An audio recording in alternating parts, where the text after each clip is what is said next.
ध्यान अर्थात चिदात्मय सरोवर में स्नान। ओशो का दूसरा प्रवचन। दिनांक 17 सितंबर सन 1974 को प्रातःकाल पूना आश्रम में ओशो जी ने दिया था। नमस्कार दोस्तों, स्वागत है आपका हमारे चैनल पर। इस चैनल पर आपको ओशो से जुड़ी कहानियाँ, ओशो के प्रवचन आदि सुनने को मिलेंगे। तो दोस्तों, चैनल को सब्सक्राइब करना ना भूलें। चलिए शुरू करते हैं। ध्यान अर्थात चिदात्मय सरोवर में स्नान। शिव साधना। जीसस से उनके शिष्यों ने पूछा, प्रभु का राज्य कैसा है, क्या है उसका रूप, नाम? तो जीसस ने कहा, प्रभु का राज्य एक बीज की भांति है। जीसस उसी बीज की बात कर रहे हैं जिसकी हम आज चर्चा करेंगे। ध्यान है वह बीज। बीज अपने आप में सार्थक नहीं होता। बीज तो एक साधन है। बीज तो वृक्ष होने की संभावना है। बीज कोई स्थिति नहीं, बीज तो यात्रा है। जैसे बीज वृक्ष तक पहुंचकर सफल हो जाता है, क्योंकि फिर फल लग आते हैं, फूल लग आते हैं, वही सफलता है। ऐसे ही ध्यान का बीज जब वृक्ष बन जाता है और फल फूल लग जाते हैं, वही परमात्मा है। बीज की स्थिति को ठीक से समझ लेना जरूरी है। तुम परमात्मा के संबंध में तो निरंतर पूछते हो, वह पूछताछ बेकार है, क्योंकि वृक्ष की क्या पूछताछ करना जब बीज ही ना संभला हो। तो बीज बिना बीज बोए तुम वृक्ष को देख भी कैसे सकोगे? परमात्मा कोई बाह्य घटना नहीं है कि तुम उसे देख लो। वह तुम्हारी परिकृत स्थिति है, वह तुम्हारा ही विकास है। तुम दूसरों के परमात्मा को ना देख सकोगे। तुम्हारे भीतर छिपा हुआ जब बीज टूटेगा और वृक्ष बनेगा, तभी तुम उसे देख सकोगे। बुद्ध, महावीर, कृष्ण, शिव वे लाख उपाय करें तो भी तुम्हें परमात्मा को दिखा नहीं सकते, क्योंकि तुम्हारा परमात्मा तुम्हारे भीतर छिपा है और अभी भी बीज है, वृक्ष नहीं बना। बीज में कुछ भी दिखाई नहीं पड़ता। जब बीज फूटेगा, विकसित होगा, तुम प्रकट हो जाओगे, खिलोगे, तुम्हारा दिया जलेगा, तभी तुम जानोगे कि परमात्मा है। इसलिए नास्तिक को हराना बहुत मुश्किल है। वस्तुतः नास्तिक को कोई कभी नहीं हरा पाया। इसका कारण यह नहीं है कि नास्तिक सही है, इसका कारण यह है कि वह गलत ही प्रश्न पूछ रहा है। जो भी जवाब दिए जाएंगे वे व्यर्थ होंगे। वह पूछता है, ईश्वर को दिखाओ, कहाँ है ईश्वर? ईश्वर तुम में छिपा है, ईश्वर पूछने वालों में छिपा है, और दूसरे का ईश्वर नहीं दिखाया जा सकता। वह आंतरिक घटना है। जब तुम्हारा बीज टूटेगा तभी तुम जान पाओगे। अभी तुम बीज की भांति हो, लेकिन तुम इसे समझे नहीं। तुम बाहर खोज रहे हो, और जब तक तुम बाहर खोजते रहोगे, तुम्हारा बीज भीतर ही पड़ा रहेगा, अंकुरित ना होगा। क्योंकि बीज के लिए वैसे ही पानी चाहिए, भूमि चाहिए, प्रकाश चाहिए, प्रेम चाहिए। जैसे कि छोटे बच्चे को तुम्हारी अशांति का एक ही कारण है कि ध्यान के बीज को तुमने वृक्ष नहीं बनाया। तुम 1000 उपाय करोगे, धन मिल जाए तो अशांति ठीक हो जाएगी, पुत्र हो जाए, यश मिल जाए, कीर्ति मिल जाए, अच्छा स्वास्थ्य हो, शरीर हो, लंबी उम्र हो, तो सब कुछ हो जाएगा, लेकिन अशांति ना मिटेगी। वस्तुतः तो जितनी ये चीज़ें तुम्हें मिल जाएंगी, उतना ही तुम पाओगे कि अशांति और सघन होकर दिखाई पड़ने लगी। गरीब आदमी कम अशांत होता है, अमीर ज़्यादा अशांत हो जाता है। अमीरी से अशांति क्यों बढ़ जाती है? बढ़ती नहीं। होता तो गरीब भी अशांत है, लेकिन शरीर की भूख, शरीर की सुधा को निपटाने में इतनी ऊर्जा चली जाती है कि अपने भीतर की अशांति को देखने योग्य शक्ति भी नहीं बचती। अमीर की बाहर की ज़रूरतें पूरी हो जाती हैं तो सारी शक्ति बचती है, और भीतर की ज़रूरतें ख्याल में आ गई। गरीब भी उतना ही अशांत है, लेकिन अशांति को जानने की सुविधा नहीं है। अमीर को अशांति कांटे की तरह चुभने लगती है। वही वह दिखाई पड़ती है। जिस दिन सब जरूरतें पूरी कर लोगे, उस दिन तुम अचानक पाओगे कि असली ज़रूरत एक थी, वह ध्यान है। बाकी सब ज़रूरतें शरीर की थीं, तुम्हारी नहीं। यह सूत्र कहता है ध्यान बीज है तुम्हारी महत यात्रा में, जीवन की खोज में, सत्य के मंदिर तक पहुंचने में। ध्यान बीज है। ध्यान क्या है जिसका इतना मूल्य है? जो कि खिल जाएगा तो तुम परमात्मा हो जाओगे, जो सड़ जाएगा तो तुम नरकीय जीवन व्यतीत करोगे। ध्यान क्या है? ध्यान है निर्विकार चैतन्य की अवस्था, जहाँ होश तो पूरा हो और विचार बिल्कुल ना हो। तुम तो रहो लेकिन मन ना बचे, मन की मृत्यु ध्यान है। अभी तुम हो ही नहीं, मन ही मन है। इससे उल्टा हो जाए, तुम बचो और मन बिल्कुल ना बचे। अभी सारी ऊर्जा मन पिए जा रहा है। अभी जितनी भी तुम्हारे जीवन की शक्ति है वह मन चूस लेता है। तुमने अमर बेल देखी है, वृक्षों को पकड़ लेती है। वह वृक्ष सूखने लगता है और बेल जीने लगती है और बेल फैलने लगती है और बेल बड़ी मज़ेदार है। वह ठीक मन जैसी है, उसमें कोई जड़ें भी नहीं हैं, उसकी कोई जड़ नहीं है क्योंकि उसे जड़ की जरूरत ही नहीं है। वह दूसरों के शोषण से जीती है, वृक्ष को सुखाने लगती है, खुद जीने लगती है और ठीक हिंदुओं ने उसे अच्छा नाम दिया अमर बेल। वह मरती नहीं, जब तक भी उसे शोषण मिलता रहेगा वह अंत काल तक जी सकती है। ऐसा ही तुम्हारा मन है, वह अमरबेल है, वह मरता नहीं, वह अनंत काल तक जी सकता है, जन्मों जन्मों तक तुम्हारा पीछा करेगा। और मज़ा यह है कि उसकी कोई जड़ नहीं, कोई बीज नहीं, उसका अस्तित्व बेजड़ है। मर जाना चाहिए उसे इसी वक्त, लेकिन वह मरता नहीं, वह शोषण से जीता है और तुम्हारा मन तुम्हें चारों तरफ से घिरे हुए है। तुम तो बिल्कुल दब ही गए हो अमर बेल में। सारी जीवन ऊर्जा मन ले लेता है, कुछ बचता नहीं। तुम दीन दरिद्र, तुम सूखे सूखे जीते हो। मन तुम्हें उतना ही जीने देता है जितना जरूरी है मन के लिए। बेल भी वृक्ष को पूरा नहीं मारती, क्योंकि पूरा मारेगी तो खुद मर जाएगी। उतना बचा कर चलती है जितना जरूरी है। मालिक भी गुलाम को पूरा नहीं मार डालता, उतना भोजन देता है जितना गुलाम के जिंदा रहने के लिए जरूरी हो। तुम्हारा मन तुम्हें बस उतना ही देता है जितना तुम बने रहो, अन्यथा 99% पी लेता है। 1% तुम हो, 99% मन है। यह गैर ध्यान की अवस्था है। 99% तुम हो जाओगे, 1% मन होगा। यह ध्यान की अवस्था है। और अगर 100% तुम हो गए और मन शून्य हो गया, यह समाधि की अवस्था है। तुम मुक्त हो गए, बीज पूरा वृक्ष हो गया। अब कुछ पाने को न बचा। जो भी पाया जा सकता था पा लिया, सब संभावनाएं सत्य हो गईं। जो भी छिपा था वह प्रकट हो गया। तब तुम्हारी सुगंध से अस्तित्व भर जाता है।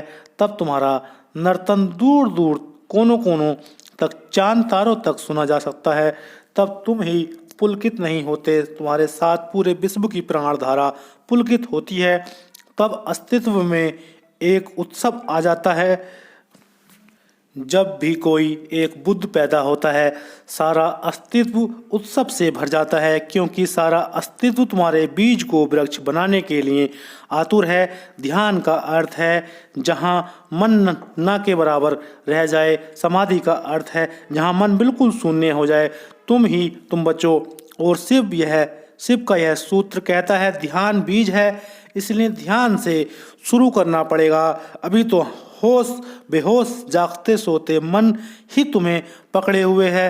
रात सपने चलते हैं, दिन विचार चलते हैं, उठते बैठते मन का ऊहापोह चलता रहता है। और बड़े आश्चर्य की बात तो यह है कि सार उसमें कुछ भी नहीं। कितना ही यह उपाहो चले, मन से कुछ मिलता नहीं। क्या तुमने पाया है? इतने दिन सोचकर कहाँ तुम पहुँचे हो?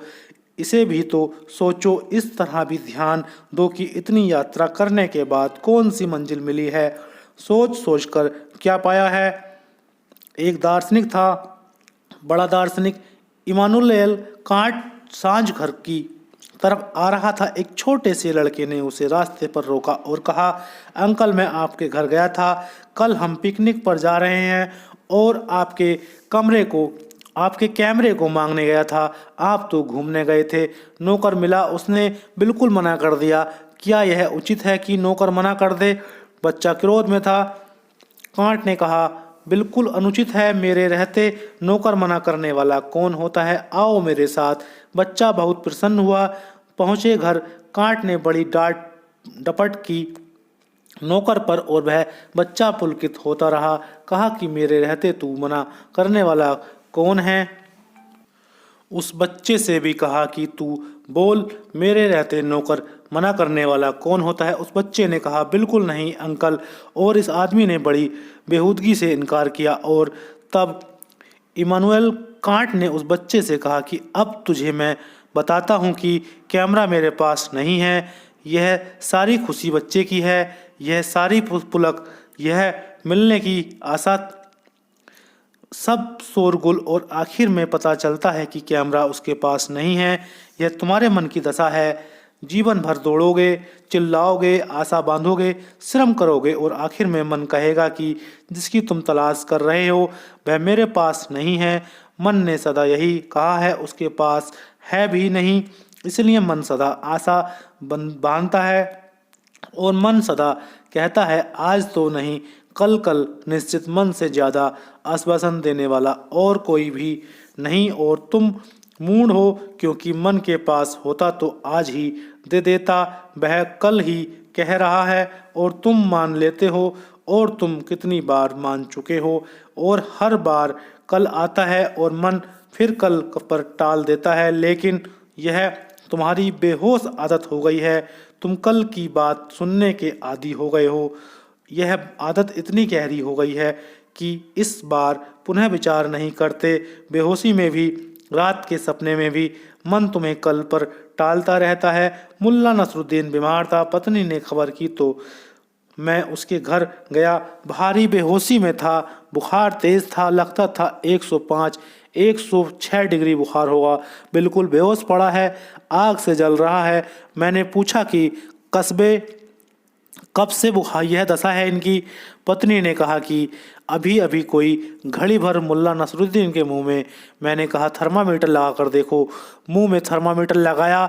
उस बेहोश अवस्था में भी उसने क्या कहा? उसने कहा, माचिस चैन स्मोकर है, एक सिगरेट से दूसरी जलाकर सदा पीता रहा। 105 डिग्री बुखार में भी। और सब तो याद नहीं, कोई सुध नहीं, लेकिन मुंह में थर्मामीटर डालते ही उसे याद सिगरेट की आती है।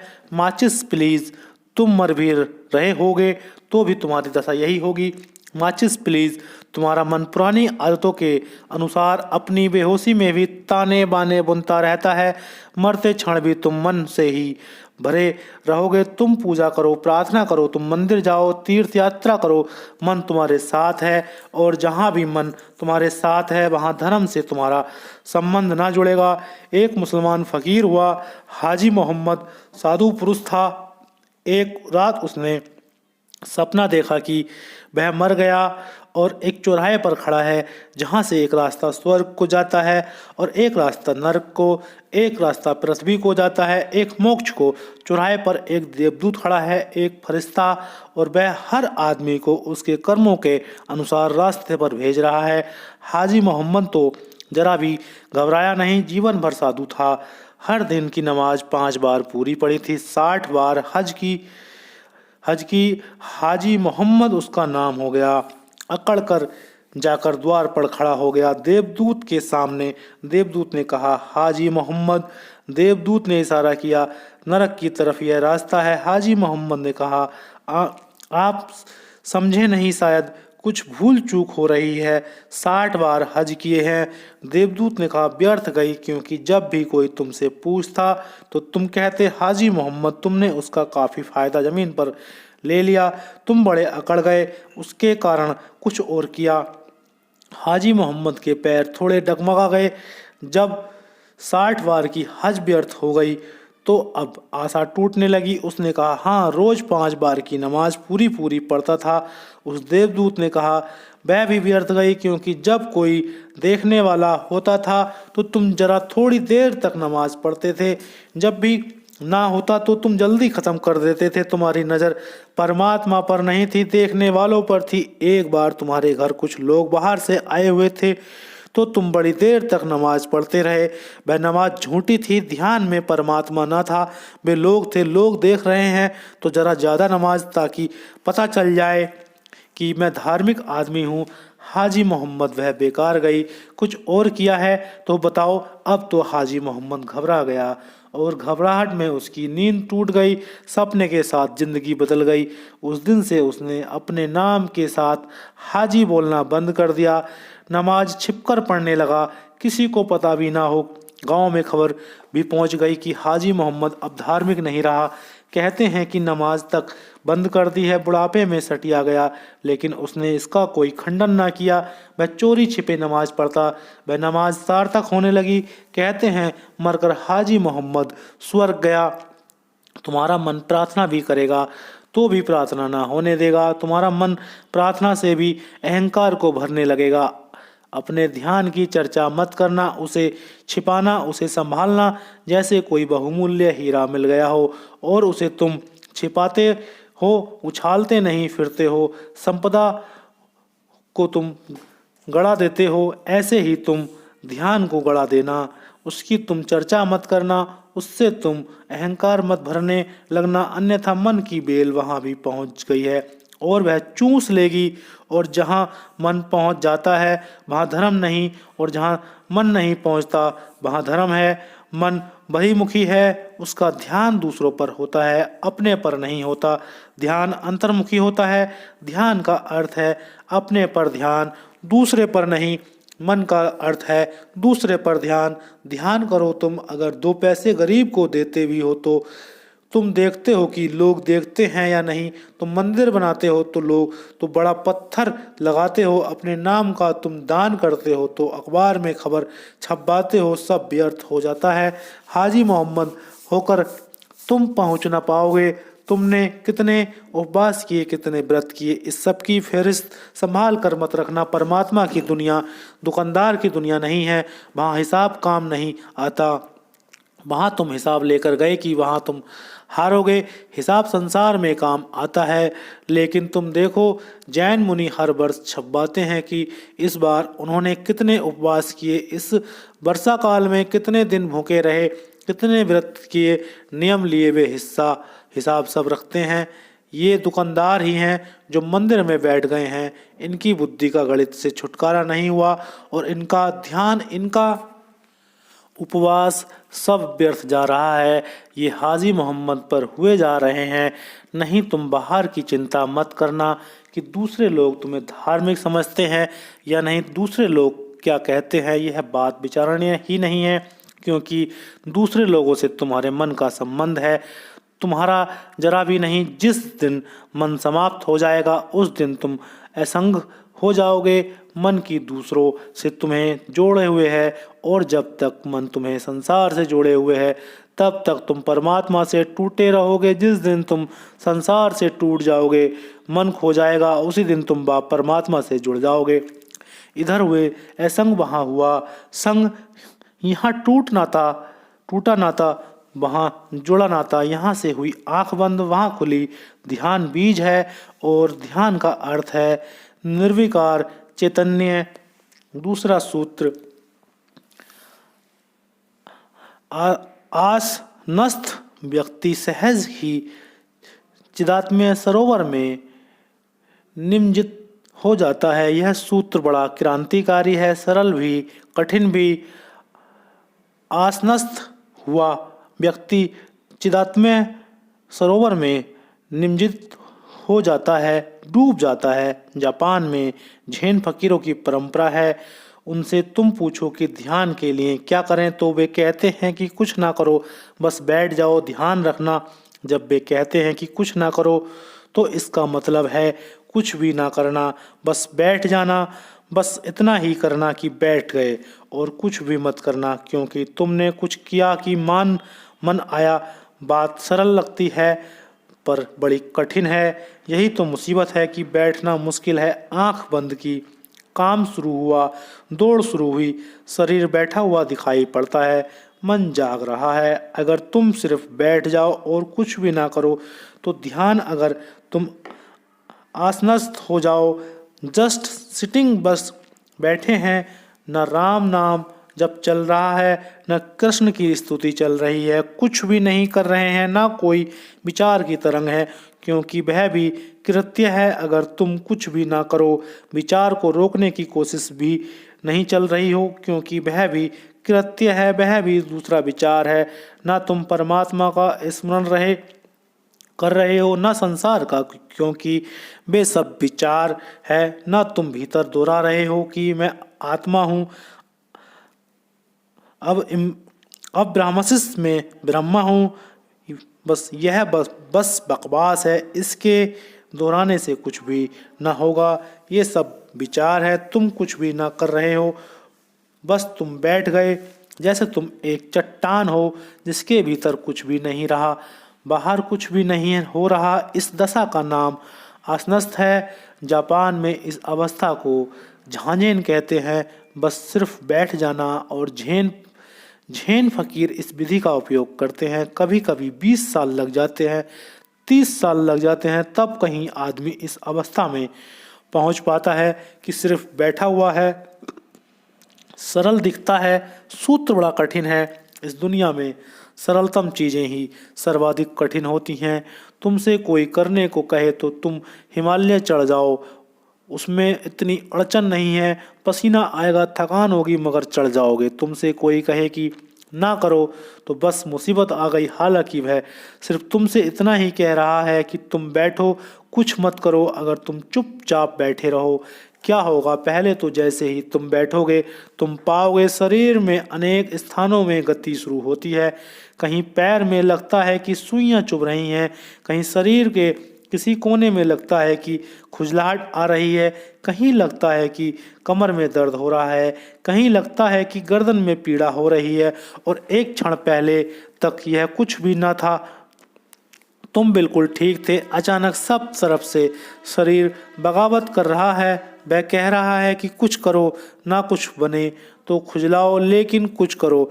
कुछ नहीं तो शरीर की करवट बदल लो, पैर ऐसे रखो, ऐसे रख लो, लेट जाओ, कुछ करो, क्योंकि जीवन इस संसार में कृत्य के बल से टिका है। जैसे ही तुम कृत्य से शून्य हुए कि यह संसार खोया, जैसे ही तुम शांत बैठना चाहते हो, शरीर कहता है कि कुछ करो। मेरे पास लोग आते हैं, वे कहते हैं वैसे हमें कभी पता नहीं चलता कि कहाँ दर्द है, कहाँ क्या है, लेकिन जब भी ध्यान करने बैठते हैं, बस तभी मुसीबत शुरू होती है। खांसी आएगी, ऐसे बिल्कुल तुम ठीक बैठे हो, कभी खांसी ना आई थी, बस बैठे तुम खाली की शरीर कृत्य शुरू करता है। इस पर ध्यान रखना, शरीर की बात को मत सुनना, मालिक तुम हो। और अगर तुमने ना सुना, शरीर थोड़े दिनों में चुप हो जाएगा, क्योंकि यह कितनी देर तक चिल्लाएगा? तुम ध्यान देते हो, तुम पोषण देते हो, तुम कह देना कि कुछ भी हो, इस 1 घंटे में मैं कुछ करने वाला नहीं, खुजलाहट ही चलेगी ना, क्या बिगड़ जाएगा? कभी तुमने यह ख्याल किया कि अगर तुम 2-4 मिनट हिम्मत जुटा लो तो खुजलाहट अपने आप चली जाती है? और खुजलाने से कभी कोई खुजलाहट गई है क्या? बढ़ती है। अगर तुमने पक्का ही ख्याल कर लिया कि शरीर गुलाम है और मेरी आज्ञा मानेगा, मैं नहीं मानता, तुम अचानक पाओगे कि गला ठीक हो गया, खांसी खो गई। तुम्हें थोड़े दिन मालकियत की घोषणा करनी पड़ेगी, क्योंकि इस गुलाम को तुमने बहुत दिन तक मालिक बनाया है, इसलिए उसकी मालकियत छिनती है तो वह बाधा डालता है। वह तुम्हें बुलाता है कि यह नहीं चलने देंगे, सिंहासन पर मैं हूँ। 1 घंटे अगर तुमने खाली बैठने का तय किया है तो क्या हर्ज होगा? पैर खुजलाता है, खुजलाने दो, कोई प्राण नहीं निकले जाते, खुजलाहट ही है चल रही है। और तुम थोड़ी देर में ही पाओगे कि जैसे ही तुमने संयम रखा, वैसे ही पैर जिद छोड़ देगा। वह जिद तो सिर्फ तरकीब थी, तुम्हें झुकाने के लिए थी। तुम सुनते तो दूसरी जगह खुजलाहट चलती, तुम नहीं सुनोगे। जहाँ खुजलाहट चलती थी वहाँ शांत हो जाएगी। खाली घर हो तो भिखमंगा थोड़ी देर चिल्ला कर चला जाता है, लेकिन अगर तुमने इतना भी कहा कि दूसरे घर जा, यहाँ कोई नहीं है, तो फिर वह खड़ा रहता है। तुमने प्रतिक्रिया की, तुमने प्रत्युत्तर दिया, फिर वह कुछ ना कुछ कहेगा। एक भिखमंगा मांग रहा था, मारवाड़ी के द्वार पर गलत जगह पहुंच गया। उसने कहा, 2 रोटी मिल जाएंगी। मारवाड़ी ने कहा, रोटी? यहाँ कोई रोटी नहीं है, आगे जा। तो उसने कहा, 2 पैसे मिल जाएंगे। मारवाड़ी ने कहा, यहाँ कोई पैसे वगैरह नहीं है, यहाँ हम कुछ लेते नहीं हैं न कुछ देते हैं। तो उसने कहा, कुछ भी मिल जाए, कपड़े का टुकड़ा ही मिल जाए। मारवाड़ी ने कहा नहीं कि यहाँ कुछ भी नहीं है। तो उसने कहा, फिर तुम हमारे साथ क्यों नहीं आ जाते? यहाँ बैठे बैठे क्या कर रहे हो? ना कपड़ा है, ना रोटी है, ना पैसे हैं, तो हम साथ ही साथ मांगेंगे। तुमने उत्तर दिया कि तुम फंसते हो। तुमने उत्तर दिया, उसका मतलब है तुम हो तो तुम राजी हो। कम से कम प्रतिक्रिया कर रहे हो, यह पर्याप्त है। शरीर में खुजलाहट उठे, तुम देखते रहना, कोई उत्तर मत देना। तुम थोड़ी देर में हैरान होगे कि खुजलाहट गई। दर्द उठे, देखते रहना, दर्द भी चला जाएगा। कोई 6 महीने लगते हैं शरीर को आसनस्थ करने में। कोई भी आसन चुन लेना जो सुख आसन हो, जिसमें तुम देर तक बैठ सको। कोई उल्टा सीधा आसन मत चुन लेना जिसकी वजह से आकरण अड़चन हो जाए। इसलिए सुखासन, आराम से बैठ सको। कोई शरीर को कष्ट नहीं देना है, जानकर कि कंकड़ पत्थर रखकर उस पर बैठ जाना कि कांटे बिछा लेगा। शरीर वैसे ही काफ़ी तकलीफ देगा और नई तकलीफ जुटाने की कोई ज़रूरत नहीं है। सुखासन में बैठ जाना, लेकिन बैठ गए और 1 घंटा बैठने का तय किया तो फिर 1 घंटा शरीर की मत सुनना। तुम चकित हो जाओगे। थोड़ी ही दिन में, 3 सप्ताह के भीतर तुम चकित हो जाओगे। अगर तुमने हिम्मत रखी और तुम ना झुके, शरीर आवाज़ देना बंद कर देगा। और जब शरीर आवाज़ देना बंद कर दे, तब तुम मन की तरफ ध्यान देना। मन की तरफ ध्यान ही मत देना। अभी मन के साथ उलझना ठीक नहीं। पहले शरीर को साथ हो जाने देना। जिस दिन पाओ कि अब शरीर कोई उपद्रव खड़ा नहीं करता, वह बैठने को राजी हो गया। आधी यात्रा पूरी हो गई, आधी से भी ज़्यादा पूरी हो गई, क्योंकि मन भी शरीर का ही हिस्सा है। अगर पूरा शरीर बैठने को राजी हो गया तो अब यह हिस्सा ज़्यादा देर बगावत नहीं कर सकता। यह सबसे ज़्यादा बगावती है, लेकिन फिर भी शरीर का ही हिस्सा है। और जब पूरा शरीर आसन में आ गया तो यह ज़्यादा देर यहाँ वहाँ नहीं भटक पाएगा, यह भी बैठ जाएगा। शरीर को आसनस्थ कर लेने का अर्थ है कि शरीर का सब उपद्रव शांत हो गया। अब तुम ऐसे बैठते हो जैसे अशरीरी हो, जैसे शरीर है ही नहीं, शरीर का पता नहीं चलता, बस तुम बैठे हो। अब तुम मन पर ध्यान देना और मन की भी प्रक्रिया वही है कि मन कुछ भी कहे सुनना मत, कोई प्रतिक्रिया मत करना। मन में विचार चले तो वैसे देखना जैसे तुम तटस्थ हो, जैसे तुम्हारा कोई लेना देना नहीं है, जैसे ये विचार किसी और के मन में चल रहे हैं, बहुत दूर हैं तुमसे, जैसे रास्ते पर शोरगुल चल रहा है या जैसे आकाश में बादल चल रहे हैं। कुछ तुम्हारा लेना देना नहीं। उपेक्षा से तुम देखते रहना। पहले शरीर को शांत हो जाने देना, फिर धीरे धीरे शरीर कोई 3 सप्ताह लेगा, मन कोई अंदाजन 3 महीने लेगा, मन ज़्यादा हो सकता है। कैसी प्रगाढ़ता है तुम्हारी उस पर निर्भर होगा, लेकिन करीब 6 महीने के भीतर तुम पाओगे कि आसनस्थ दशा आ गई। अब न शरीर कोई क्रिया करता है, न मन कोई क्रिया करता है। मन से लड़ना मत, दबाने की कोशिश मत करना कि नहीं विचार मत करो, क्योंकि ध्यान रखना यह भी विचार है। इतना विचार भी तुमने अगर सहारा दिया तो मन जारी रहेगा। मन ना मालूम कितने उपद्रव खड़े करेगा। तुम लड़ना भी मत, क्योंकि लड़ने का मतलब है कि तुम राजी हो गए। प्रतिक्रिया करने को तुम उपेक्षा ना कर पाए। उपेक्षा सूत्र है, तुम देखते रहना, तुम कुछ कहना भी मत। कहना ही मत मुश्किल होगी, क्योंकि पुरानी आदतें हैं, सदा की आदतें, उनके साथ प्रतिक्रिया करने की, बातचीत करने की, उत्तर देने की। धीरे धीरे तुम सिर्फ देखते देखते उस घड़ी में आ जाओगे जब तुम सिर्फ बैठे हो, कुछ भी नहीं हो रहा है, न शरीर में कोई गति है न मन में कोई गति है। जिस दिन शरीर और मन दोनों की गति शांत हो जाए, उस अवस्था का नाम आसनस्थ है। आसन का अर्थ कोई बड़े योगासन साधने का नहीं है, लेकिन अगर तुम योगासन करते हो तो तुम्हें सहायता मिलेगी, क्योंकि बैठने में उतनी देर तक बैठने की क्षमता बढ़ेगी। लेकिन कोई ज़रूरत नहीं, कोई अनिवार्यता नहीं। तुम अगर सिर्फ बैठना ही शुरू कर दो और सिर्फ बैठना ही सीख लो तो परम आसन वही है। कोई ज़रूरत नहीं कि तुम जमीन पर ही बैठो, तुम कुर्सी पर बैठ सकते हो। एक ही बात ध्यान रखना कि जिस अवस्था में बैठे हो बस फिर उसी अवस्था में ही बैठे रहना। सुख से बैठ जाओ ताकि शरीर को यह भी कहने को ना बचे कि तुम नाहक मुझे दुख दे रहे हो। सुख से बैठ जाओ, सब तरफ से व्यवस्था कर लो। सुख की ठंड है तो कंबल डाल लो, गर्मी है तो पंखा लगा लो, सब सुख की व्यवस्था कर लो। शरीर को आक्रामक कष्ट देने में रस मत लेना, क्योंकि वह दुष्टता है। वह चाहे तुम अपने शरीर को सताओ या दूसरे के शरीर को सताओ, वह दोनों हिंसा है और हिंसा से कभी कोई परमात्मा तक नहीं पहुंचता। यह शरीर भी उसी का है, इसे भी कष्ट देने की कोई ज़रूरत नहीं है। सब तरह से सुख की व्यवस्था कर लेना। फिर लेकिन एक बार बैठ गए, फिर शरीर कुछ भी कहे तो मत सुनना, फिर बैठे रहना और मन के साथ उपेक्षा करना। पहले मन बड़ा ऊहापोह मचाएगा, बड़ा शोरगुल मचाएगा, जैसा उसने कभी नहीं मचाया था। लोग मेरे पास आते हैं, वे कहते हैं कि जब ध्यान नहीं करते थे तब ऐसे मन में अशांति कभी ना थी, अब मैं और बढ़ गई है। अब तो बड़ा तुमुल नाद चलता है। तुमुल नाद पहले भी चलता था, तुम्हें पता नहीं था, क्योंकि तुमने कभी ध्यान नहीं दिया था।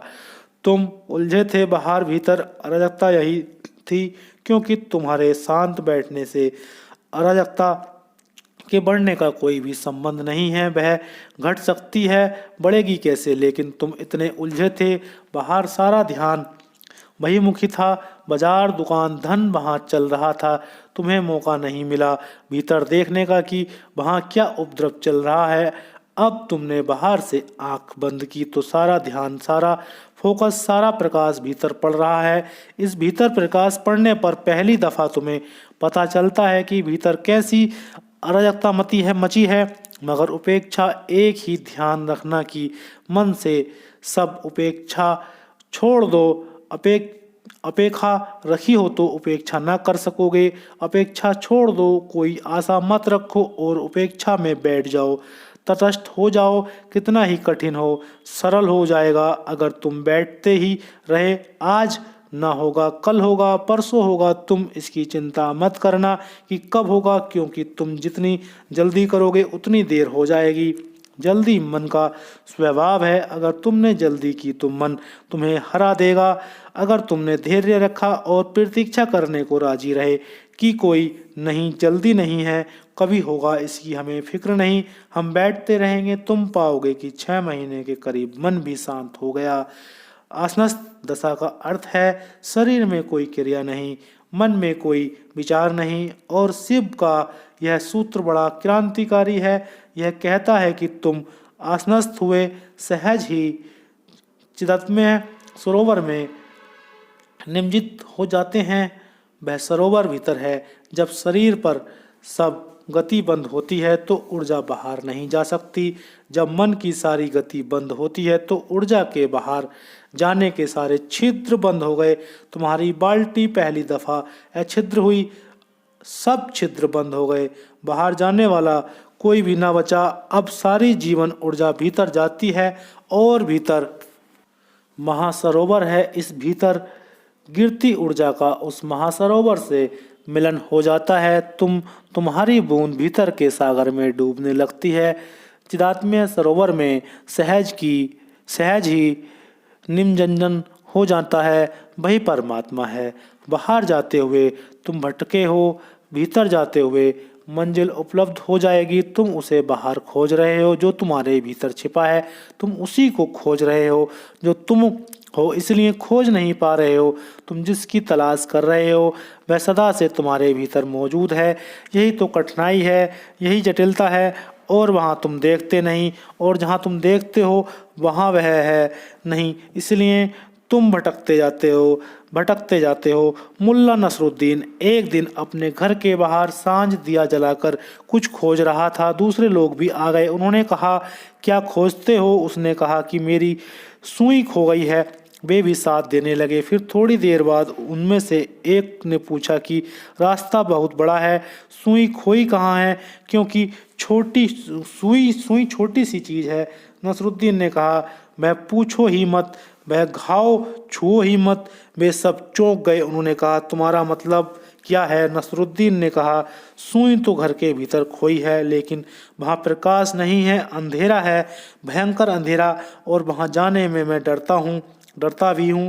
रात तो मैं बाहर ही गुजारता हूँ, दिन में कभी कभी चला भी जाऊँ, रात तो भीतर कभी नहीं जाता। अब रात हो गई तो अब मैं बाहर खोज रहा हूँ।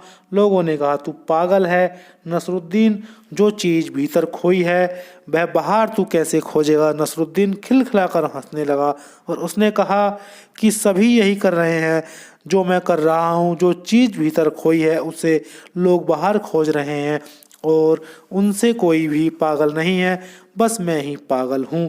क्या खोज रहे हो तुम? खोज तो जरूर रहे हो। क्या खोज रहे हो? अगर तुम्हारी सारी खोज का सारा निचोड़ निकाला जाए तो तुम आनंद खोज रहे हो। कोई धन खोज रहा होगा लेकिन उससे भी आनंद खोज रहा होगा। कोई प्रेम खोज रहा होगा लेकिन उससे भी आनंद खोज रहा है।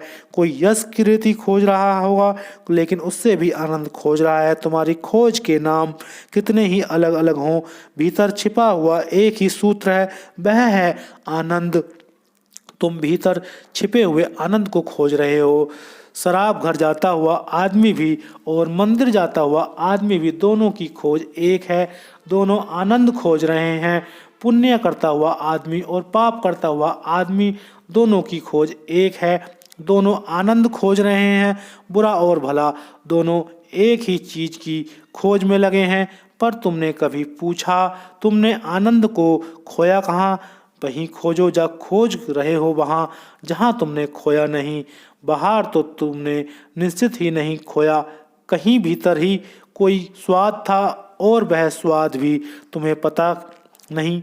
मनोवैज्ञानिक एक बहुत महत्वपूर्ण बात कहते हैं, और वह यह कि बच्चा अपनी माँ के गर्भ में परम आनंद की अवस्था में होता है। होना भी चाहिए, क्योंकि ना कोई चिंता, ना कोई दायित्व, ना भोजन की फिक्र, ना सर्दी गर्मी की फिक्र। एक सा टेम्परेचर माँ के पेट में बना रहता है। बाहर वर्षा हो कि ठंड हो, कि नरमी हो या गर्मी हो, बच्चे के लिए कोई फर्क नहीं पड़ता। माँ के पेट में बच्चे की एक सी गर्मी बनी रहती है, रत्ती भर भी फर्क नहीं पड़ता। कोई मौसम की बदलाहट से कोई तकलीफ नहीं आती। माँ पसीने से तरबर हो रही हो, लेकिन बच्चे के लिए कोई गर्मी नहीं है, कोई ठंड नहीं है, कोई वर्षा नहीं है। माँ भूखी हो तो भी बच्चा कभी भूखा नहीं होता। माँ पर क्या गुजर रही है इससे कोई फर्क नहीं पड़ता। बच्चा पूरा सुरक्षित होता है और बच्चा तैरता रहता है। तुमने क्षीर सागर में विष्णु को तैरते हुए देखा है, वह बच्चे की दशा है, हर बच्चे की दशा है। माँ के पेट में क्षीर सागर पर जैसे विष्णु सुख से लेटे हुए हैं, ऐसा हर बच्चा लेटा हुआ है। वह विष्णु का चित्र वस्तुतः गर्भ में बच्चे का चित्र है। जैसे उसकी नाभि से फूल खिला हुआ है, ऐसे ही बच्चा नाभि से अपनी माँ के साथ जुड़ा हुआ है। वहीं से जीवन का सारा स्रोत है, और सागर में जैसा जल है ठीक वैसा ही जल माँ के पेट में होता है। ठीक उसी अनुपात में नमक होता है माँ के पेट में, जिस अनुपात में सागर में होता है। इसलिए माँ को जब बच्चा होता है तब वह नमकीन चीज़ें खाने को बहुत उत्सुक हो जाती है, क्योंकि शरीर का सारा नमक पेट खींच लेता है, इसलिए मिट्टी खाने लगती है। अगर उसमें जरा भी नमक का स्वाद आ रहा हो, उसके सारे शरीर का नमक गर्भ में चला गया। ठीक वही अनुपात होता है। वैज्ञानिक कहते हैं जो सागर में नमक का है वही अनुपात माँ के पेट में जल का होता है और उस जल में बच्चा तैरता रहता है। ताप एक सुख से तैरता रहता है। कोई चिंता नहीं, कोई दायित्व नहीं, रोने की जरूरत नहीं। भूख लगी है इसके पहले भोजन मिल जाता है। सांस भी बच्चा खुद नहीं लेता, वह भी माँ की सांस से ही धड़कता है। बच्चा जुड़ा है, अभी अलग नहीं है। अभी बच्चे को अहंकार भी नहीं है कि मैं हूँ, अभी इतना भी पता नहीं है। वैसे वह अभी है लेकिन अस्तित्व में निमज्जित है। इन क्षणों में वह जो आनंद जानता है उसी की खोज जीवन भर चलती है। मनोवैज्ञानिक कहते हैं कि जीवन की खोज वस्तुतः गर्भ की खोज है। फिर हम लाख उपाय करते हैं, अगर तुम गौर करो तो वे उपाय वही हैं। अच्छा बिस्तर चाहते हो तुम सोने के लिए, वह तभी अच्छा होता है जब करीब करीब उसका तापमान वही होता है जो माँ के गर्भ का। तुम जब बिस्तर पर सोते हो तुम करीब करीब वैसे ही सिकुड़ कर सो जाते हो जैसे माँ के पेट में बच्चा। जो भी अच्छे सोने वाले हैं वे करीब करीब बच्चे की तरह सिकुड़ कर सोते हैं। फिर से वे पुनः बच्चे हो गए। तुम्हारी सारी चेष्टा यही है कि कोई दायित्व न रहा जाए, कोई चिंता न रहे। इसलिए तुम धन को खोजते हो कि धन होगा पास में तो कोई चिंता ना होगी, कल की फिक्र ना होगी। तुम मित्र खोजते हो, चारों तरफ प्रेम खोजते हो ताकि उन सब का गर्व बन जाए और तुम उन सब के बीच में सुरक्षित हो जाओ। अकेले में तुम्हें डर लगता है क्योंकि चारों तरफ अनजान अपरिचित शत्रु हैं। मित्रों के बीच तुम्हें अच्छा लगता है। अपना एक तुम घर बना लेते हो, घर में एक दुनिया बना लेते हो। अगर उसको बहुत गौर से देखो तो वह तुमने फिर से गर्भ निर्मित कर लिया जिसमें अपने चारों तरफ दीवार बना रहे हो। तुम उसके भीतर सुरक्षित हो। बच्चा आनंद की कोई अनुभूति बचपन में ले लेता है माँ के पेट में हर बच्चा, और फिर जीवन भर उसी को खोजता है। इसलिए जब भी तुम्हें फिर कभी वैसा क्षण मिल जाता है, थोड़ी सी भी झलक मिल जाती है, तब तुम खुश होते हो। तुम्हारी सब खुशियाँ उसी की झलक है। मनोवैज्ञानिक कहते हैं कि मोक्ष की खोज वस्तुतः गर्भ की खोज है। जिस दिन यह सारा अस्तित्व तुम्हारे लिए गर्भ जैसा हो जाएगा तुम उसमें फिर निमज्जित हो जाओगे। तुम्हारा अहंकार विलीन हो जाएगा, ना तुम्हारी कोई चिंता होगी ना कोई फिक्र होगी। तब तुम पुनः आनंद को उपलब्ध हो जाओगे। वह आनंद तुम्हारे भीतर है और तुमने उसे खो दिया। बाहर तुम खोज रहे हो इसलिए वह मिल नहीं पाता। आसनस्थ अवस्था में, ध्यान की अवस्था में तुम्हारा शरीर ही तुम्हारे लिए गर्भ बन जाता है। आसनस्थ अवस्था में जब सब क्रिया शांत हो जाती है, सब विचार खो जाते हैं, तो तुम्हारा शरीर और मन दोनों परिधि बन जाते हैं। उनके बीच तुम पुनः गर्भ में प्रविष्ट हो गए। इसलिए हम ध्यानी व्यक्ति को द्वैत कहते हैं, जिसका उसका फिर से जन्म हुआ, उसका नया जन्म हुआ।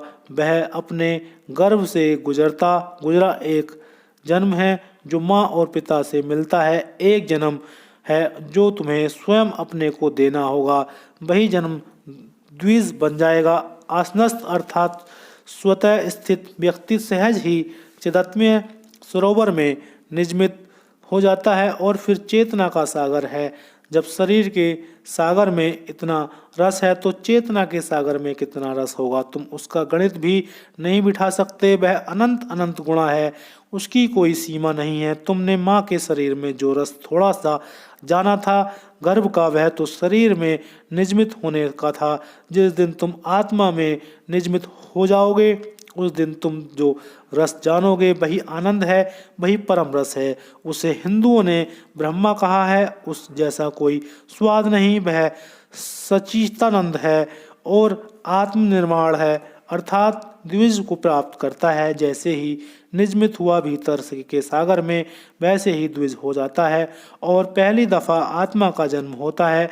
अभी तुम्हारी आत्मा बीज में छिपी है, मौजूद है और मौजूद नहीं है, मौजूद भी है और नहीं भी है। मौजूद है बीज की तरह, वृक्ष की तरह नहीं। अभी तुम सिर्फ संभावना हो, होने की एक आशा हो। अभी तुम हो नहीं, हो गए हो। यही तुम्हारी तकलीफ़ है, यही तुम्हारी पीड़ा है, इसी से तुम काँप रहे हो, परेशान हो। यह सारी पीड़ा अगर ठीक से समझो तो जन्म की पीड़ा है। जब तक तुम्हारा दूसरा जन्म ना हो जाए यह पीड़ा जारी रहेगी, और जिसका दूसरा जन्म हो गया उसका पहला जन्म बंद हो जाता है, क्योंकि उसकी कोई ज़रूरत ना रही। अन्यथा तुम फिर जन्मोगे शरीर में, फिर वापस आओगे। अगर तुम द्विज हो गए तो फिर तुम्हारे आने की कोई ज़रूरत नहीं।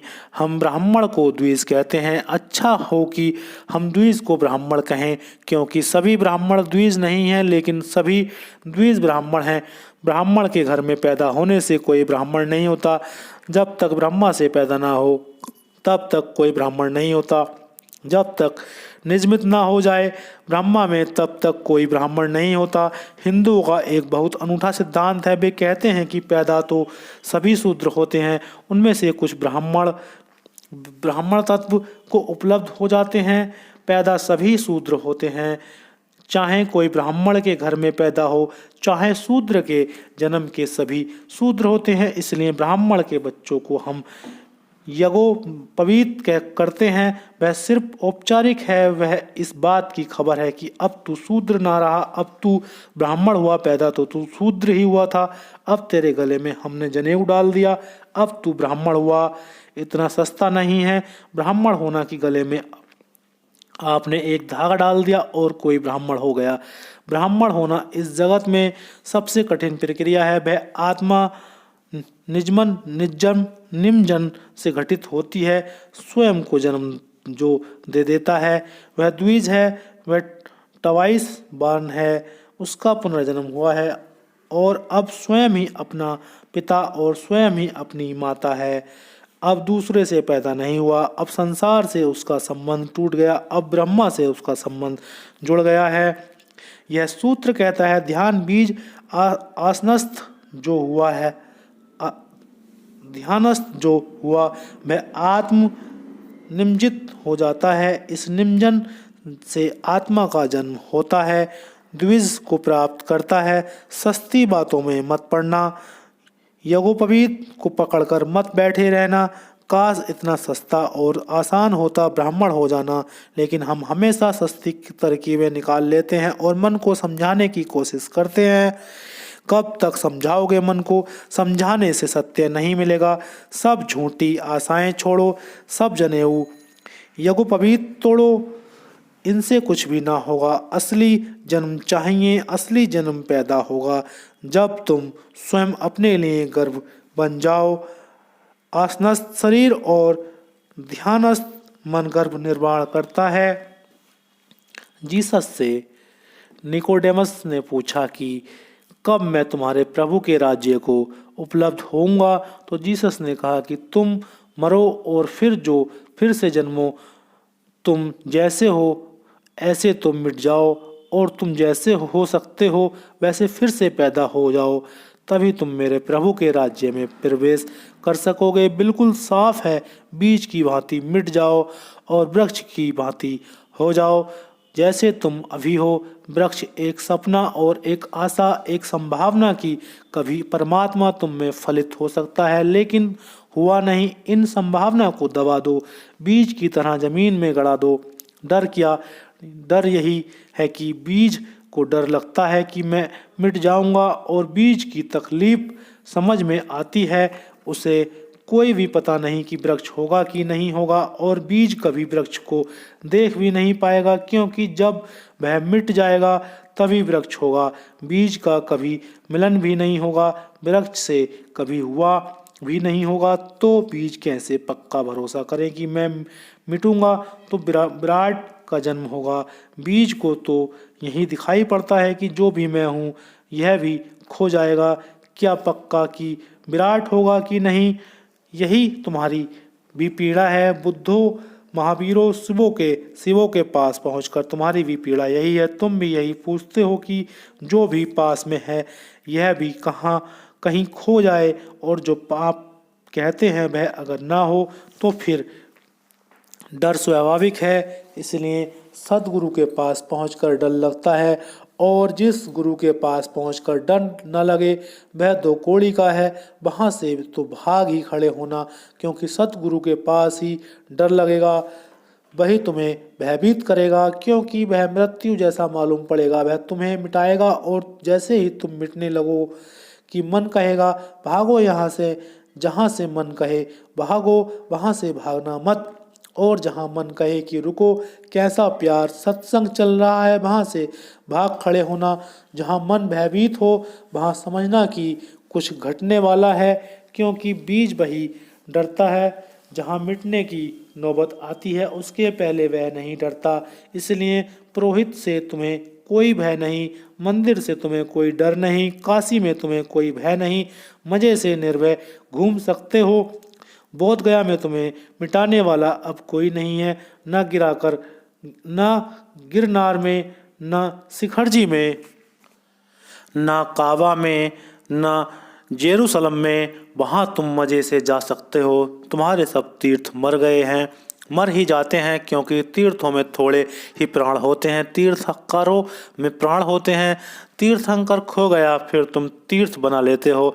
वह मरा हुआ तीर्थ लाश है, वह तुम्हें मिटा नहीं सकता। कोई मरा हुआ गुरु तुम्हें मिटा नहीं सकता। इसलिए मरे हुए गुरुओं की मन खूब पूजा करता है।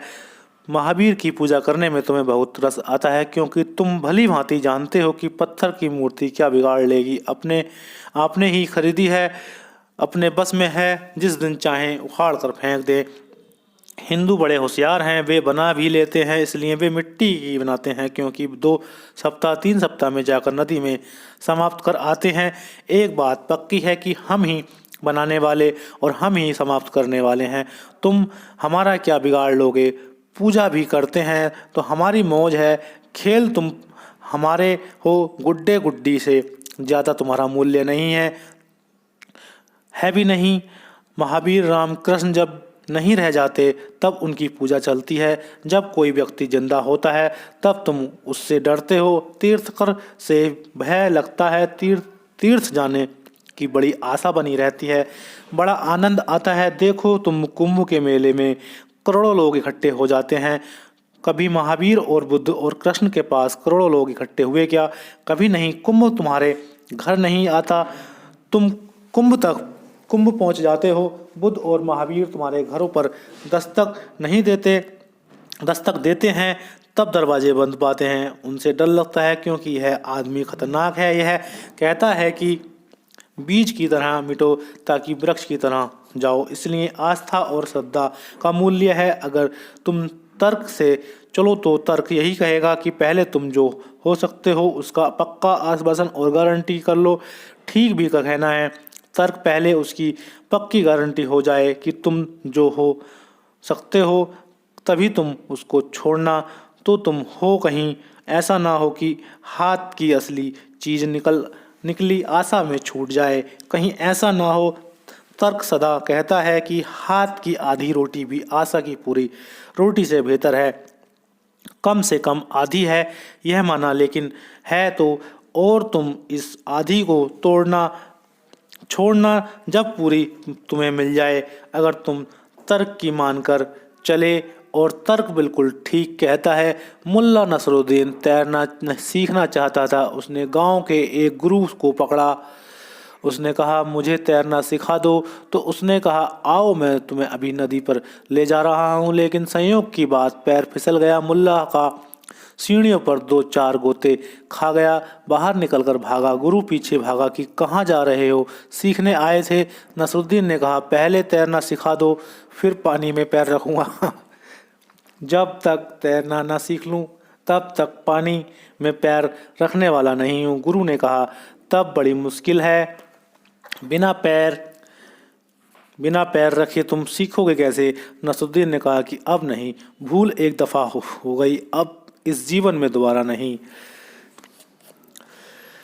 तुम भी जब तर्क करते हो तब तर्क यही कह रहा है, और तर्क बिल्कुल ठीक कह रहा है। और नसरुद्दीन भी ठीक कह रहा है कि अब पानी में तभी तैरूंगा जब तैरना सीख लूँगा, क्योंकि यह खतरनाक है। गोते खा गए और बच गए। संयोग की बात न बचते तो सब अब है तैरना ठीक से सीख लें। तब मैंने देखा एक दिन नसरुद्दीन रास्ते किनारे खड़ा है, उसकी पत्नी कार में बैठी है। वह पत्नी को कार चलाना सिखा रहा था। थोड़ी देर में देखता रहा, किनारे किनारे दौड़ता है और कहता है बाएं क्लिच को दबाना जब गियर बदलना है। मैंने कहा नसरुद्दीन बहुतों को गाड़ी चलाने और सिखाते देखा है, लेकिन बाहर से किसी को भी चलाते नहीं देखा। उसने कहा गाड़ी का तो इंश्योरेंस है, मेरा नहीं, इसलिए मैं भीतर जाने वाला नहीं हूँ। तर्क हमेशा इंश्योरेंस मांगता है, वह मांगता है गारंटी। बीज भी गारंटी मांगता है कि क्या गारंटी है कि वृक्ष होगा। बीज को कैसे भरोसा दिलाया जाए, इसलिए श्रद्धा का मूल्य है। भरोसा दिलाने का कोई उपाय नहीं है। श्रद्धा अंधेरे में छलांग है, इसलिए श्रद्धालु पहुंच जाते हैं, तर्कनिष्ठ कभी नहीं पहुंच पाते। बुद्ध भटका देते हैं, हृदय पहुंचा देता है। जब तुम प्रेम करते हो तब तुम बुद्धि ही नहीं सुनते। जब तुम प्रार्थना करोगे तब भी तुम बुद्धि की नहीं सुनोगे तो ही कर पाओगे। तुमने बुद्धि की सुनी तो बात बिल्कुल ठीक है, 100% ठीक लगती है, क्योंकि बुद्धि हमेशा तर्क से चलती है, लेकिन अंतिम परिणाम में सब व्यर्थ हो जाता है। तो बीज ही रहेगा और सड़ता रहेगा। तुम एक बात पर ध्यान रखना कि जो तुम्हारे पास है वस्तुतः है कुछ, बीज के पास क्या है। तुम यह मत पूछो कि वृक्ष होगा या नहीं, तुम यह पूछो कि बीज के पास है क्या जिसे तुम खोलने में डर रहे हो। तुम्हारे पास है क्या जिसे तुम खोने से डरते हो, यह पूछो। श्रद्धा हमेशा यही पूछती है, श्रद्धा यही पूछती है कि मेरे पास क्या है जिसको खोने में डर है। कुछ तुम्हारे पास जो खो जाएगा, कुछ खोया हुआ लगेगा, कुछ भी नहीं। चिंता होगी, दुख होगा, संताप होगा, उदासी होगी, मगर इनके खोने में क्या डर है। कोई आनंद है तुम्हारे पास क्या, कोई ऐसा नृत्य जाना है जिसे खोने में तुम वंचित हो जाओ, दरिद्र हो जाओगे। तुम्हारे पास कुछ भी नहीं है। तुम उस नंगे आदमी की तरह हो जो स्नान नहीं करता था, क्योंकि वह कहता था कि कपड़े धो लूँगा तो सुखाऊंगा कहाँ। कपड़े थे नहीं, धोने का कोई सवाल न था, लेकिन सुखाने की चिंता मन को घेरती थी। तुम्हारे पास खोने को कुछ भी नहीं है और पाने को सब कुछ है। यह श्रद्धा है। श्रद्धा हमेशा देखती है कि मेरे पास क्या है, और तर्क हमेशा देखता है कि क्या होगा भविष्य में। तर्क भविष्य मुख में है, श्रद्धा वर्तमान में देखती है कि क्या है मेरे पास। मेरे पास लोग आते हैं, उनसे मैं कहता हूँ जो छलांग संन्यास में 1 साल, और जैसे कि मैं उनसे कुछ छीन रहा हूँ, जैसे कि वे 1 साल हिम्मत जुटाएंगे। वे कहते हैं कि थोड़ी देर रुकें, अभी कठिन है, जैसे कि मैं उनसे कुछ त्याग करने को कह रहा हूँ। उनके पास कुछ भी नहीं है, रत्ती भर भी नहीं है। संपदा के नाम पर कोई संपदा नहीं है, सिवाय दीनता और दरिद्रता के कुछ भी नहीं है। मैं उन्हें संन्यास की महिमा देना चाहता हूँ। मैं उनसे कुछ छीन नहीं रहा हूँ, उन्हें कुछ दे रहा हूँ, क्योंकि संन्यास को तो मैं त्याग नहीं कहता, परम भोग का द्वार कहता हूँ। सन्यासी होकर तुम पहली दफ़ा सम्राट बनोगे, लेकिन तुम अपने भिखारीपन को संपदा समझ रहे हो। जब भी मैं किसी के से कहता हूँ जो लो छलांग संन्यास में, वह ऐसा देखता है मेरी तरफ जैसे कि मैं कुछ छीनने ले रहा हूँ। मैं चकित होता हूँ कि काश तुम्हारे पास कुछ होता तो बात भी ठीक थी। कुछ भी तुम्हारे पास नहीं है, कूड़ा करकट भी तुम्हारे पास नहीं है। जो भी तुम्हारे पास है सांप बिच्छू है, कूड़ा करकट भी नहीं, सिवाय दुख चिंता और पीड़ा के तुम्हारे पास कुछ भी नहीं है। उसे भी तुम छोड़ते नहीं हो, उसे भी तुम पकड़ते हो। कारण क्या है, ना तुम उस तरफ देखते ही नहीं, तुम यह देखते हो कि क्या मिलेगा। लोग मुझसे पूछते हैं कि ध्यान करने से क्या मिलेगा, बस तब भूल हो गई। मैं उनसे चाहता हूं कि वे पूछें कि ध्यान ना करने से क्या मिलता है। क्या मिलेगा इसका तो भरोसा नहीं किया जा सकता, क्योंकि भविष्य अज्ञात है और बीज का मिलन वृक्ष से कभी नहीं होता। बीज ही रहेगा। अब बीज को हम उसके भविष्य से कैसे मिला सकते हैं। बीज मिटेगा तो वृक्ष होगा, जब तक वृक्ष हो जाएगा तो तब बीज ना रहेगा। हम उसे दिखा भी ना पाएंगे कि यह मिला। यह बड़ी मुसीबत है। कैसे तुम बीज को दिखा पाओगे कि यह मिला। जब तक तुम बीज हो तब तक तुम बीज हो, जब तक तुम वृक्ष बन जाओगे तो वृक्ष हो जाओगे। इन दो का तो मिलना कभी होगा नहीं। अभी तुम मांगते हो भविष्य की गारंटी, किसको दी जाए। यह बीज तो बचेगा नहीं, तुम तो बचोगे नहीं। श्रद्धालु पुरुष पूछता है कि क्या मेरे पास, देखता है, पाता है कि कुछ भी नहीं है। नंगा हूँ, निचोड़ने से डर रहा हूँ। यह बोध ही आ जाए कि मेरे पास कुछ भी नहीं है तो फिर अज्ञात की यात्रा पर निकलने को तत्पर हो गए। खोने का डर न रहा। कुछ मिलेगा तो ठीक, कुछ ना मिलेगा तो भी ठीक, खोने का तो कोई भी डर नहीं है। तुम जैसे हो उससे बदतर तो हो ही नहीं सकते, या तुम सोचते हो कि हो सकते हो। लोग जो हमेशा इसी डर में रहते हैं कि कहीं इससे भी बदतर ना हो जाएं। मुल्ला नसरुद्दीन एक तकिया कलाम था कि इससे बुरा भी हो सकता था। वह जब भी कोई बात करता था, कोई कहता तो वह सही सही यही कहता था कि इससे बुरा भी हो सकता था। लोग थक गए थे। ऐसी कोई बात ही नहीं थी जिसमें वह यह ना कहे कि इससे भी बुरा हो सकता था। आखिर एक दिन ऐसी घटना घट गई मोहल्ले में कि लोगों ने कहा कि अब इसको फंसा दो, अब यह ना कह पाएगा तकिया कलाम। ऐसा हुआ कि मुल्ला नसरुद्दीन का पड़ोसी बाहर गया हुआ था और दो दिन पहले लौट आया। अचानक घर पहुंच गया, पाया कि घर में एक अजनबी आदमी है। पत्नी उसके प्रेम में है। उसने उठाई बंदूक और दोनों की हत्या कर दी। मुल्ला नसरुद्दीन सुबह निकला था घर से। पड़ोस के लोगों ने घेर लिया और उससे कहा, नसरुद्दीन सुनो, अब तुम्हारे तकिए कलाम का कोई उपाय न रहा, दोनों मर गए। मुल्ला नसरुद्दीन ने कहा, इसमें भी बुरा हो सकता है, इससे भी बुरा हो सकता था। लोग चकित हुए। उन्होंने कहा कि इससे भी बुरा और क्या हो सकता था। नसरुद्दीन ने कहा कि अगर वह एक दिन पहले लौट आया होता तो मैं मरा होता, लेकिन मैं तुमसे कहता हूँ इससे बुरा नहीं हो सकता। तुम यह तकिया कलाम छोड़ो, तुम जैसे हो यह बुरी से बुरी दशा है और क्या बुरा हो सकता है। सदा सदा सोचती है कि क्या मेरे पास है, बीज के पास क्या है। एक खोल है, बीज के पास कुछ भी नहीं है। हो सकता है कुछ, लेकिन वह होगा जब खोल टूट जाएगी। तुम एक खोल हो, खोल को टूट जाने दो, तब सब कुछ संभव हो जाता है। परमात्मा तुम्हारे भीतर संभव हो जाता है। इसलिए शिव कहते हैं ध्यान बीज है, और जब बीज मिटता है तब तुम द्विबीज को उपलब्ध होगे। विद्या का अविनाश जन्म का विनाश है, और जिस दिन तुम्हारे भीतर द्विजता फलित होगी, नया जन्म होगा, फिर तुम्हारे भीतर विद्या का कभी विनाश ना होगा। ज्ञान सतत बहता रहेगा, ज्ञान की धारा हो जाओगे। तुम्हारा सब कुछ ज्ञान बन जाएगा, चैतन्य हो जाएगा।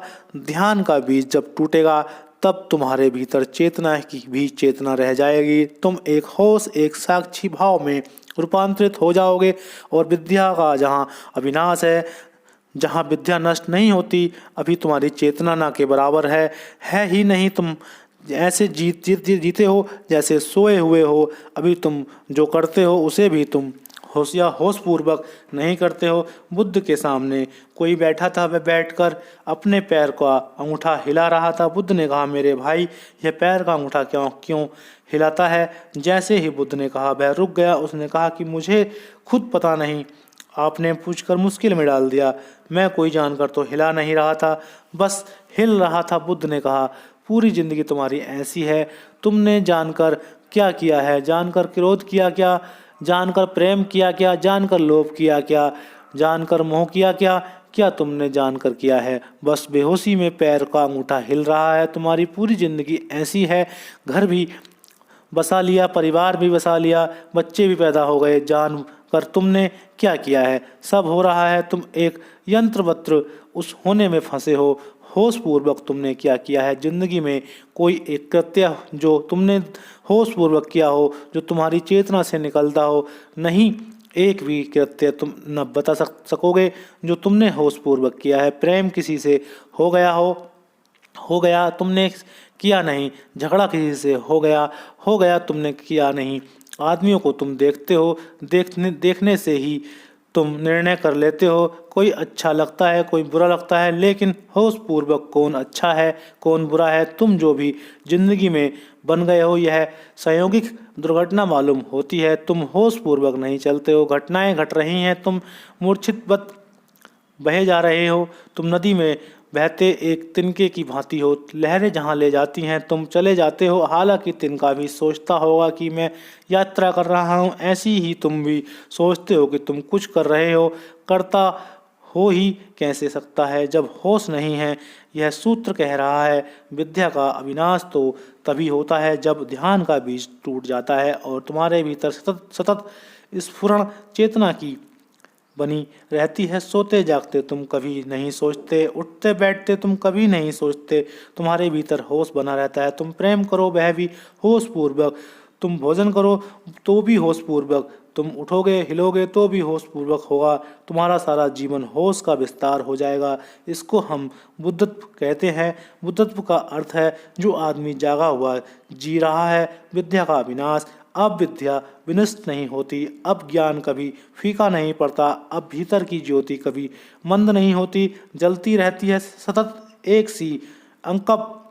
जब ऐसा घटित हो जाता है, ध्यान का बीज टूटकर जब अविनाशी विद्या बन जाती है, सतत चैतन्य तुम्हारे भीतर चलने लगता है, तब जन्म का विनाश हो जाता है। फिर तुम्हारा कोई जन्म नहीं है।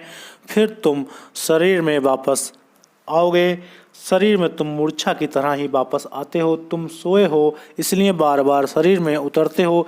शरीर में उतरना तुम्हारी बेहोशी के कारण है। जिस दिन तुम्हारा होश सतत हो जाएगा, शरीर की यात्रा बंद हो जाएगी, तब तुम इस संकीर्ण शरीर में ना उतरोगे, क्योंकि यह एक कारागृह है।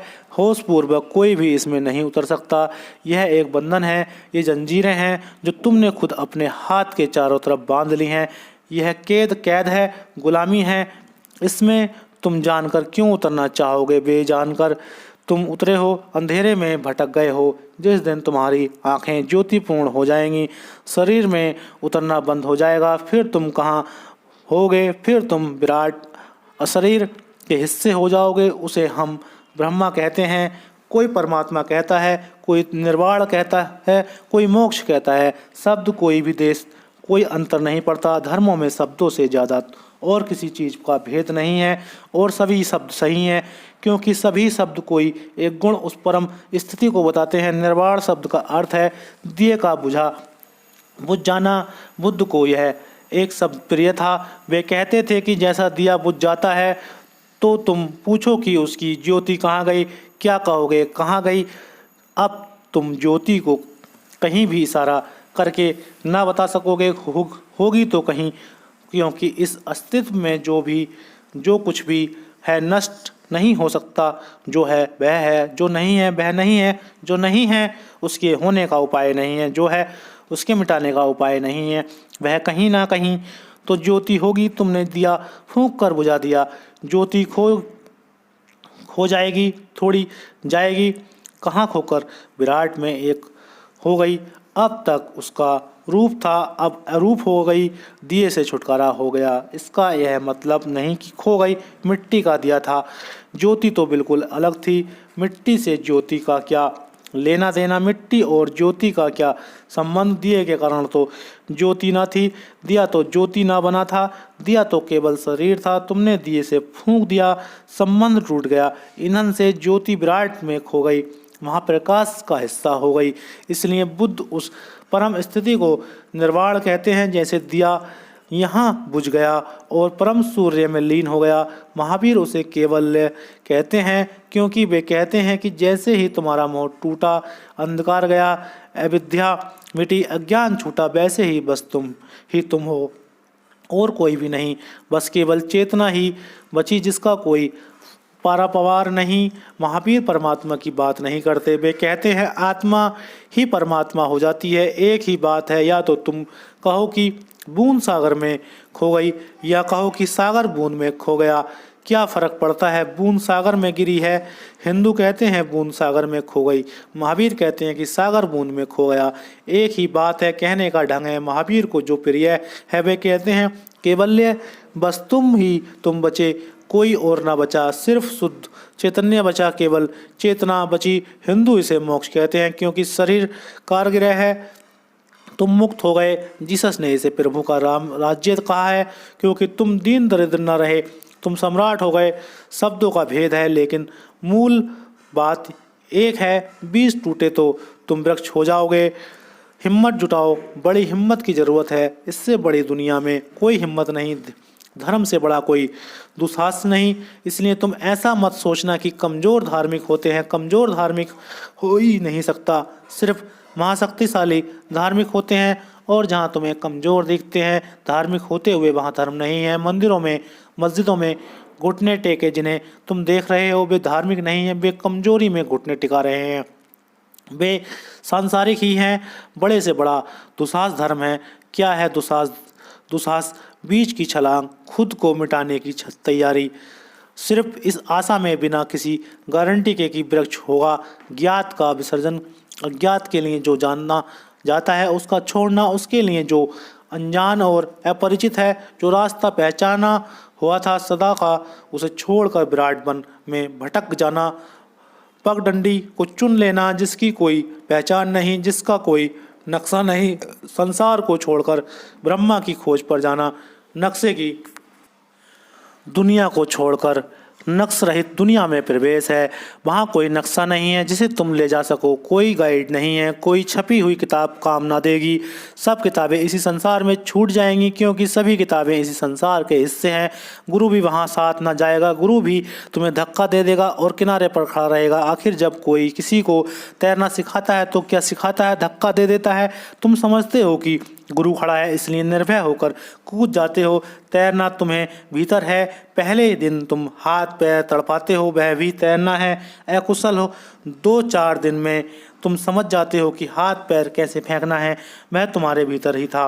अगर हिम्मत होती तो तुम अकेले भी कूद सकते थे, मगर अकेले में जरा डर रहता है। कोई किनारे पर खड़ा है, भरोसा है कि अगर डूबे, अगर कुछ खतरा हुआ तो कोई किनारे पर खड़ा है। बस गुरु किनारे पर खड़ा है, भरोसे के लिए। कुछ करेगा नहीं, कुछ करने को है नहीं, सब कुछ तुम्हारे भीतर छिपा है और तुम्हारे भीतर प्रकट होना है। पर गुरु की मौजूदगी भरोसा देती है कि कोई खतरा नहीं है, कोई तो मौजूद है। पुकारेंगे, चिल्लाएंगे तो कोई सुन लेगा और वह कहता है कि मैं मौजूद हूँ, तुम बेफिक्र से कूद जाओ।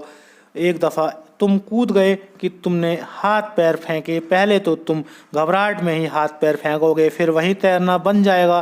तैरने में और हाथ पैर फेंकने में फ़र्क क्या है? बस जरा से अनुभव का फ़र्क है। 2-4 दिन फेंकोगे, अनुभव से समझ में आ जाएगा। गलत फेंकना बंद कर दोगे, सम्यक फेंकना शुरू कर दोगे और जैसे जैसे हाथ पैर फेंकने में सफलता मिलेगी, वैसे वैसे आत्मविश्वास बढ़ जाएगा।